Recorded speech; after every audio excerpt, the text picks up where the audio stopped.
Shyam sir, இந்த அன்புமணி அவர்களை நீக்குகிறார் ராமதாஸ் அப்படிங்கிறத நீங்க எதிர்பார்த்தீங்களா? எதிர்பார்த்ததுதான். காரணம் என்னவென்றால் அந்த அளவுக்கு அந்த மோதல் என்பது முற்றிவிட்டது. ஒன்று. இரண்டாவது, இயற்கையாக இதிலே பாரதிய ஜனதா அல்லது அதிமுக பாரதிய ஜனதா கூட்டணிக்கு பின்னடைவு என்று கருதப்பட்டாலும் இது நீண்ட நெடுங்காலமாக இருந்து வருகிற ஒரு பிரச்சனை. வெறுமனே குடும்ப தகராறு என்று கூட நான் நினைக்கவில்லை. எனக்கு மிக நன்றாக அவர்களை எல்லாம் தெரியும் என்ற முறையிலே குடும்ப தகராறை முற்றுவதற்கு விடமாட்டார்கள். அந்த குடும்பம் அந்த அளவுக்கு ஒரு கட்டுக்கோப்பான குடும்பம் தான். டாக்டரை பொறுத்தவரையில் இனி அன்புமணியோடு பாமகவில் இருக்க முடியாது என்கிற முடிவுக்கு வந்து விட்டார். அன்புமணியும் அதே முடிவுக்கு தான் வந்து விட்டார். பாலுவின் பேட்டி அதைத்தான் நமக்கு உணர்த்துகிறது. அதிகாரம் இல்லை, கட்சி தொடங்கிக்கிட்டோங்கிற அளவுக்கு சீனியர் டாக்டர் சொல்றாரு. புதிதாக கட்சி தொடங்குவதற்கு அவருடைய ஆலோசனை அன்புமணிக்கு தேவையில்லை. ஆனால் பாலு சொன்னதில் முக்கியமான விஷயம் என்னவென்றால் அதற்கான அதிகாரம் டாக்டர் அவர்களுக்கு இல்லை, சீனியருக்கு இல்லை என்பது அவருடைய கருத்து.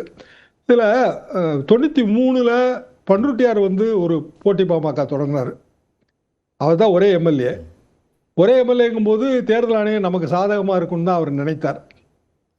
பண்ருட்டியில் தான் அந்த கூட்டம், போட்டி பொதுக்குழு கூட்டம் நடந்ததுங்க. எல்லாருமே கவர் பண்ணியிருக்கோம். அப்போ நீங்களுமே அதை பிரிண்ட் மீடியால இருந்து கவர் பண்ணியிருப்பீங்க. அப்போ என்னாச்சு, அவர் தேர்தல் ஆணையத்துக்கு மனு போட்டார். ஆனாலும் கான்ஸ்டியூஷனில், பாமக கான்ஸ்டியூஷனில் மறைமுகமாக ஏதோ ஒன்று நிறுவனருக்கு ஆதரவாக இருக்கிறது. அதனால தான் பண்ருட்டியார் ஒரு சிங்கிள் எம்எல்ஏ, நிறைய பேர் அவரோட இருந்தாங்க. தேர்தல் ஆணையம் அதை டிஸ்பியூட்டாகவே எடுத்துக்கிடலை. இமீடியட்டாக அது தள்ளுபடி ஆயிடுச்சு. சர்ச்சையின் தாவா எண்ணே போடலை. அது பிறகு தீரன் பாமக தீரன் ஒரு எம்எல்ஏங்க, மிச்சம் 4 எம்எல்ஏ மொத்தம். அப்போ 3 எம்எல்ஏக்கள் டாக்டரோட இருந்தாங்க. அது தள்ளுபடி ஆயிடுச்சு. இப்போ டாக்டர் அவர் ரொம்ப ஷுவரா இருக்காரு, நம்ம தாவா நிற்கும், எனவே பாமக நம்முடைய கட்சி, அதுல அவர் ஷுவரா இருக்காரு. அன்புமணி எதுல ஷுவரா இருக்காருன்னா, இல்ல நம்மகிட்ட இத்தனை எம்எல்ஏ இருக்காங்க, இவர்கள் நம்முடன் இருப்பார்கள்.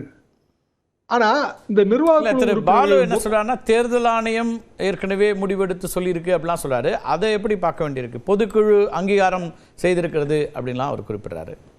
பொதுக்குழு, திருத்தப்பட்ட பொதுக்குழு பட்டியெல்லாம் தேர்தல் ஆணையத்தில் இருக்கிற மாதிரியே தெரியலங்க. அது ரொம்ப முக்கியம். ரொம்ப அப்டேட்டடா இருந்திருக்கணும். டாக்டர் அதுல கண்டிப்பா இருந்திருப்பாரு. ஏன்னா அவருக்கு பழைய அனுபவம் இருக்கு. பாமகவை பிளவுபடுத்த முயற்சிக்கும் போது அதை அவர் காப்பாற்றி கொண்டு வந்தாருங்கிறது ஒரு பாயிண்ட்.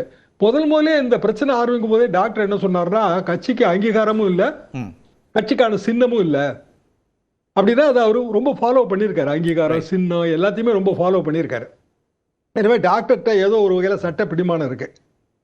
அன்புமணி என்ன நினைக்கிறாருன்னா, இது இளைஞர்கள் வந்தாச்சு, இனிமேல் இளைஞர்கள் நம்மோடு இருப்பார்கள். ஏன்னா அவரோட வயதுங்கிறது 50+, இவரோட வயதுங்கிறது 85+.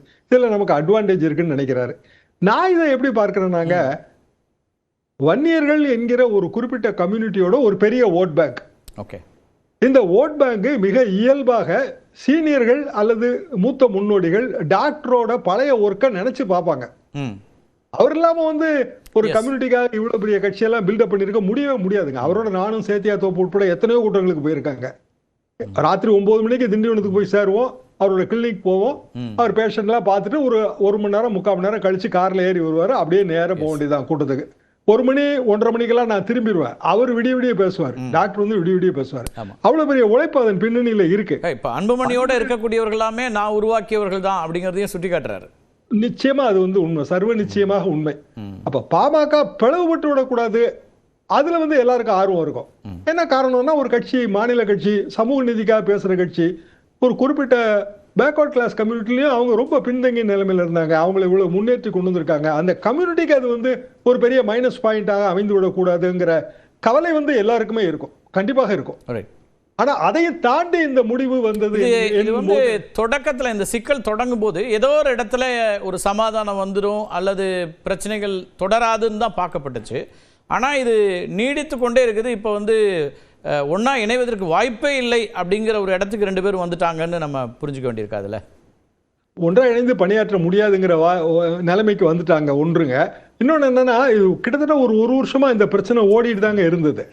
டிவி உலகத்துக்கு நம்ம வரலையே தவிர அவர்களுக்குள்ள இருந்த பிரச்சனைகள் 24 நாடாளுமன்ற தேர்தலில் இருந்தே தொடங்கிச்சுன்னு அவரே நேரடியா பத்திரிகை சந்திப்பு அவரே நேரடியாக சொல்றாரு. அதுக்கு முன்பே அது இருக்கு.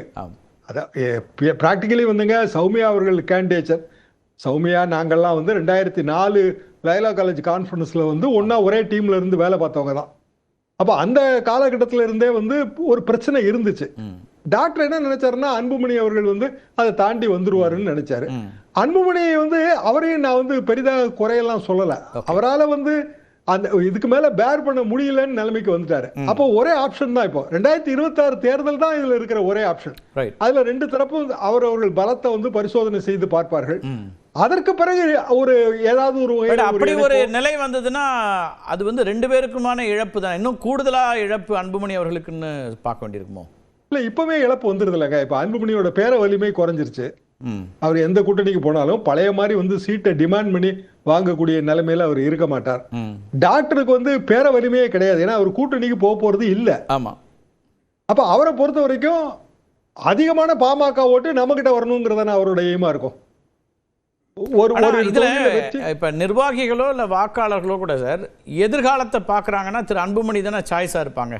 டாக்டர் ராமதாஸ் மீது அன்பு மரியாதை இருக்கும், ஆனா எதிர்காலம் நீங்களே சொல்றீங்க இல்லையா, நம்மளுடைய அரசியல் எதிர்காலத்தை என்ன பண்றது, இவ்வளவு நாளா ஒரு வலுவான வாக்கு வங்கியா உருவான இங்க தமிழ்நாட்டில் வேறு எந்த சமூக பின்னணியோடையும் இப்படி ஒரு கட்சி வாக்கு வங்கியோடு வந்ததில்லை அப்படிங்கிற இடத்துல இருந்து அதை பார்ப்பாங்கல்ல. அப்ப அதை நம்ம எடுத்துட்டு போகணும், அப்ப அதை எடுத்து போகக்கூடிய இடத்துல திரு அன்புமணி இருக்கிறார் அப்படின்னு பார்க்க மாட்டாங்களா? அந்த சமாதானம் எல்லாமே இதுவரைக்கும் பேசப்பட்ட விஷயம் தான். இந்த ஓட்டு வங்கி கணக்கெல்லாம் டாக்டருக்கு தெரியாம இருக்கிறதுக்கு வழியே கிடையாதுங்க. ஒரு காலகட்டத்திலங்க 1900 அவங்க முதல் தேர்தலில் போட்டி போடும்போது 89 அப்போ வாழப்பாடியார் வந்து என் மூலமாகத்தான் ஒரு தகவல் சொல்லிவிட்டார். அப்ப இந்த கான்ஸ்டிடியூஷன் டிரா பண்ணும்போதே இருந்தாங்க. நமது அருமை நண்பர் ரவீந்திரன் துரைசாமி அதுல இருந்தவர் தான். ஜான் பாண்டியன் வந்து முதல் இளைஞரணி தலைவர், பாமகவோட முதல் இளைஞரணி தலைவர். அப்போ டாக்டர்கிட்ட சொல்லும் போது டாக்டர் வந்து ஒரு விஷயம் தெளிவா இருந்தார். அதாவது வன்னியர் பெல்ட்ல வந்து நமக்கு அதிகமான இடங்கள் கிடைச்சிரும், பாண்டிச்சேரியில நமக்கு வந்து வெற்றி வந்துரும்லாம் இருந்தாரு. ஆனால் மனதுக்குள்ள என்ன ஓடுச்சுன்னா, ஒரு பெரிய கூட்டணிக்கு போனோம்னா நம்மளை வந்து ஏதாவது ஒரு வகையில அவங்க வந்து ஊடுருவிடுவாங்க. அந்த கூட்டணி நம்ம கட்சி இப்பதான் வந்திருக்கு, 89 தான் கட்சி ஆரம்பங்க, உடனே தேர்தல் வந்துருச்சு, நம்ம அப்படி இருக்க வேண்டாம், கூட்டணி எல்லாம் வேண்டான்னு அவர் அப்ப முடிவெடுத்தார். பிற்காலகட்டத்தில் அந்த முடிவை மாத்தினாரு. இப்போ ஆரம்ப பிரச்சனையே வந்து கூட்டணி பிரச்சனை தானே. இதுல முதல் பிரச்சனையே வந்து கூட்டணி பிரச்சனை தான். அப்போ டாக்டர் முடிவெடுக்கக்கூடிய அதிகாரம் யாருக்கு இருக்குங்கிறதான கேள்வியா இருக்கு. யாரோட அதிகாரம், யாரோட கூட்டணி சேரணும். டாக்டரை பொறுத்த வரைக்கும் அவர் வந்து கூட்டணி சேரும் போது வெற்றிக்கான கூட்டணி நினைக்கிறதா அவரோட எண்ணமா இருக்கு. டெல்லி போஸ்டிங்கிறத பத்தி அவர் கவலையே படல. அவரே இன்னைக்கு அதை மறைமுகமாலாம் சொல்றாரு, நான் ஜனாதிபதி ஆகியிருப்பேன், நான் சரி, அது வந்து டெல்லி போஸ்டிங் தானே. இப்போ இவரு ராதாகிருஷ்ணன் வந்து குறிப்பிட்டு சொல்றாரு, துணை ஜனாதிபதி ஆகும்போது நான் எனக்கு ஆயிருக்கலாம், பிரதமர் மோடியில இருந்து அவருக்கு இருக்க நட்பு எல்லா பிரதமர்களும் தெரியும். அது இன்ஃபேக்ட் ராஜீவ் காந்தி சேர்த்தாங்க அவர் சொல்றாரு.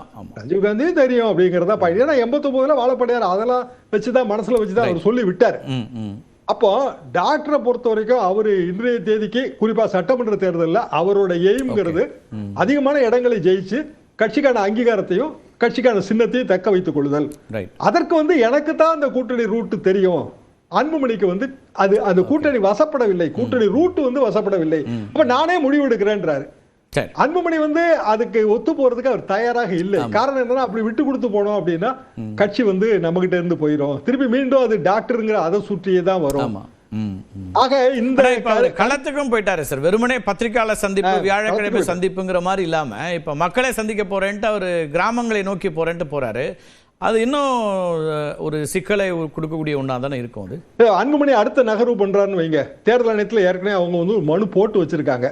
அதுல வந்து ஏதாவது ஒரு வகையில ஒரு மனு, அந்த மனுவை வந்து மேலும் டிஸ்பியூட் ரைஸ் பண்ணாரு அப்படின்னா, ஒருவேளை பாரதிய ஜனதா அவருக்கு ஆதரவாக இருந்து தேர்தல் ஆணைய முலாயம் சிங் வழக்கு மாதிரி அகிலேஷுக்கு தீர்ப்பளிச்ச மாதிரி அன்புமணிக்கு ஆதரவா தீர்ப்பளிச்சா டாக்டர் கோபம் இன்னும் அதிகமாகும்.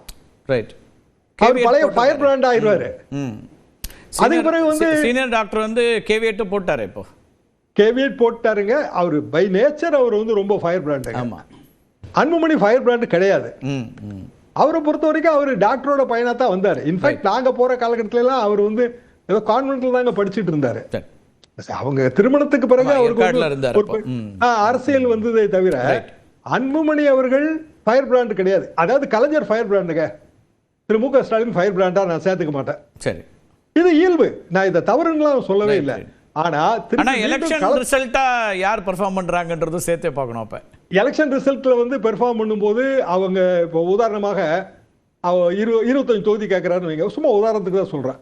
அதிமுக பாரதிய ஜனதா கூட்டணி இல்லைங்க, உங்களுக்கு பழைய பலம் இல்ல, டாக்டர் இல்ல, 10 தொகுதி தான் தரோம்னா அந்த இடமே வீக் பாயிண்டா மாறிடும். டாக்டர் என்ன பண்ணுவாருன்னா மிச்சம் இருக்கிற எல்லா தொகுதியிலையும் அவர் கேண்டிடேட் போடுவார். அப்பனா இயல்பாகவே ஓட்டே கூடிருமே. நீங்க 10 தொகுதியில நின்று என்ன ஓட்டு வாங்குறீங்களோ அதை 60 தொகுதியில நின்று டாக்டர் வாங்குவாரு. கம்பாரிசன் வந்து கடைசியில ஓட்டு தானே. டாக்டர் ரொம்ப கால்குலேட் பண்ணுவாருங்க அவரு. நிச்சயமா அதை மறுக்க முடியாது. பேசலாம். முதல் கட்ட கருத்தா எடுத்துக்கிறேன்.